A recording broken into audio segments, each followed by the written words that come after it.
Most newer F150s have this type of setup, and most newer F150s are going to have some kind of issue with getting back in here to get the bulbs changed. I'm going to show you how I get the bulbs out of here.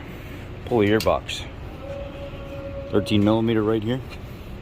Once that 13 millimeter is loose, you can go ahead and pull up on the box, and there's some rubber mounts underneath it that they're just pressure held in. Pop the box up, pull it out of the way. You can even pull the box out of here if you want to, just by loosening this 8 mil right here, or just taking a flathead and pulling this clamp loose, and you can pull the box all the way out of here.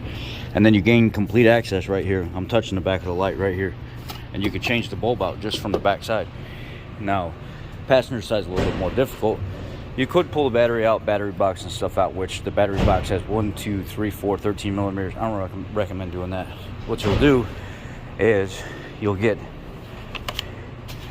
a little small ratchet, a little 5.5 millimeter socket. You'll reach inside here. You'll pull this one 5.5 millimeter out, and then you'll kind of reach up in there, pull it down, pull it out of the way. Look what's back there. Headlight.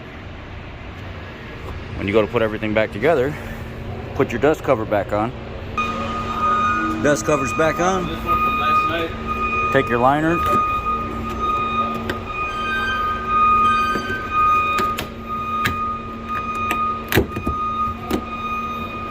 Push it up there.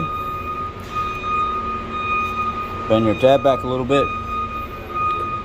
Get your 5.5 millimeter started. Screw it in. Well, light's working. Fender liner's back in. That's all she wrote.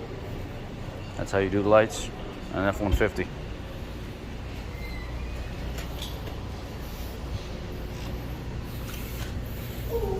If your arm is small enough, you could actually probably reach it down in here. You could probably fit down in here and grab the back cover, but my arm's not small enough.